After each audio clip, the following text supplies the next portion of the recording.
Ahkam, as the plural of hukum, is a reference to the Islamic commandments derived and understood from religious jurisprudence resources. It is a law, value, ordinance, or ruling of Shari'ah, the Islamic law. In order to arrive at any new legal doctrine or hukum, one must employ a systemic methodology by which to extract meaning from the sources. Traditionally, this methodology has been categorized under the rules of ijtihad, which means independent reasoning, authentic scholarly endeavor. The acts of a Muslim must be done according to Islamic commandments, which were categorized in 5 groups, forming a pentad or al-ahkamul khamsa. Actions are evaluated and placed in one of these 5 categories and permitted or prohibited as appropriate to culture and the dictates of Islamic jurisprudence. According to Islamic terminology, the pentad consists of fard or wajib, which means the compulsory and obligatory. The second one is Mustahab or the sunnah, which means recommended, also known as fadila, mandub. Third one is Mubah, neither obligatory, recommended, disliked, nor sinful. It's neutral. The fourth one is Makrooh, which we dislike, abstaining is recommended. And fifth one is Haram, which means sinful, abstaining is obligatory. The first term, fard or farida, means a religious duty commanded by Allah. Muslims who obey such commands or duties are said to receive hasanat, ajr, or thawab, meaning reward, each time for each good deed. Fard, or its synonym wajib, is one of the 5 types of ahkam into which fiqh, the Islamic jurisprudence, categorizes acts of every Muslim.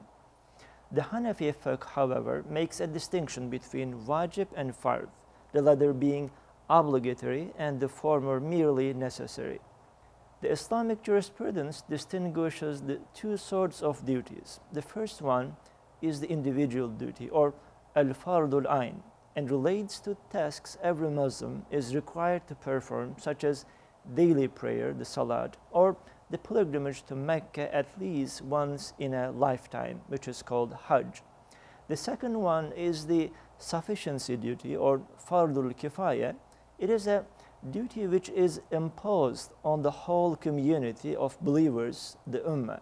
The classic example for it is janazah, the Islamic funeral prayer. The individual is not required to perform it as long as a sufficient number of community members fulfill it. The second term is mustahab. It is referring to recommended, favored, or virtuous actions. Mustahab actions are those whose status of approval in Islamic law falls between mubah, neither encourage or discourage, and wajib, which is the compulsory. One definition of mustahab is duties recommended but not essential, fulfillment of which is rewarded, though they may be neglected without punishment. Synonyms of mustahab can be masnoon or mandub. The opposite of mustahab is makrooh, the discouraged one. There are thousands of mustahab acts, including saying assalamu alaikum as a greeting, or sadaqah, which is the charity outside of the zakat, the umrah, the minor pilgrimage. The third term is mubah. The term indicates an action as neither forbidden nor recommended, and so religiously neutral. This is one of the degrees of approval in Islamic jurisprudence. And the fourth term is makrooh. In Islamic terminology, something which is makrooh is a disliked or offensive act, literally detestable or abominable. Though it is not haram, forbidden, or subject to punishment, a person who abstains from this act will be rewarded. Muslims are encouraged to avoid such actions when or as possible. Examples of makrooh are the use of a great amount of water for the prayer ablutions, the ritual washings known as wudu or ghusl, the consumption of garlic before attending the mosque or socializing with others, or divorce. There are 2 types of makrooh. Makrooh tanzihi refers to an act that is detested in Shari'ah without the promise of punishment for the one who carries it out. It is closer to the lawful, the Mubah, than the unlawful, the Haram. Examples of it might be wasting water while performing ablution, or the consumption of horse meat, or not taking a bath on Fridays, and so on. The one who abstains from it will be rewarded, and the one who practices it will not be punished. However, to make a habit of it considered offensive. Makrooh tahrimi, on the other hand, is a command for abstinence that has been established by speculative proof, which is called dalil al-dhanni.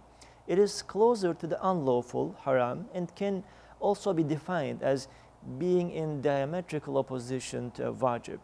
Examples of it might be delaying Asr prayer until the sun changes its color, to rush in offering the various postures of salat, such as 2 prostrations called sajda, and sitting in between them, or fasting on the day of Eid al-Fitr, and the using of gold or silver utensils for men and women.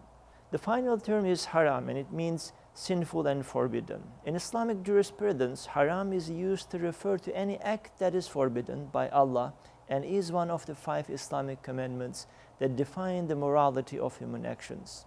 Acts that are haram are typically prohibited in the religious texts of the Quran and the Sunnah. The category of haram is the highest status of prohibition. If something is considered haram, it remains prohibited no matter how good the intention is or how honorable the purpose is. Views of different schools of jurisprudence can vary significantly regarding what is or is not haram. Additional 3 terms that are used in Islamic jurisprudence are batil, sahih, and fasid. Batil is an Arabic word meaning falsehood and can be used to describe a nullified or invalid act or contract according to the Shari'ah. In contract law, the opposite of batil is sahih.